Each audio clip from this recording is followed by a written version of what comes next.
Vəfalı bir ürəkdən gəlir xəyanət səsi. O səs ümid qatili ağladacaq hər kəsi. Dodaqları haramdan çıxır halal kəlmələr. Sevgi adlı nağıllar, uydurma əfsanələr. Göz yaşı ilə aldadan aldanar gülüşlərə. Hərarətli alovlu çılğın öpüşlərə.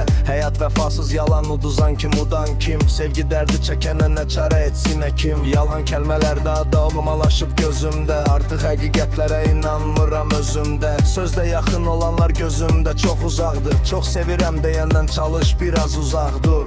Gəl səninlə əl-ələ üst tutaq xəyallara.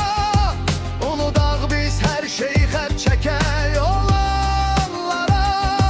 Həqiqətlər acıdır inanaq yalanlara.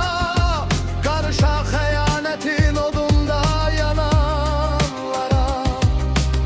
Təmiz məhəbbət ancaq təkcə nağıllardadır. Ətri gözəl sevginin çox acı olur dadı. Sevgi olub bir həvəs, hisslər olub buz kimi. Məhəbbət çılpaqlaşıb tərbiyəsiz qız kimi. Dostluq vəfadan uzaq, sirdaşı sir saxlamaz. Gedib zina edən kəs gəlib qılacaq namaz. Nə inam, nə etibar, mən özümə də yadam. Güzgüyə düz baxırsan, əyri görsənir adam. Mərdi məzardan qaçıb mərdi məzar tapırsan. Yalanlarla el-ələ ömür sürür hər insan. Hər kəsdə bir yalan var, sən onlardan biri. Heç kimə bel bağlama, gizli saxla sirrini.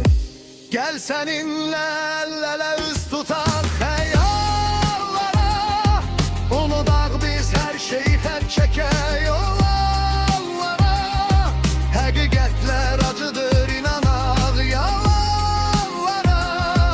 Qarışaq xəyanətin odunda yananlara. Sevən kəslər sevilməz, sevilən kəs də sevməz. Üzdə gülən bir insan xoşbəxtlik nədir bilməz. Saf sevgiyə aldanan qucaqda açır gözün.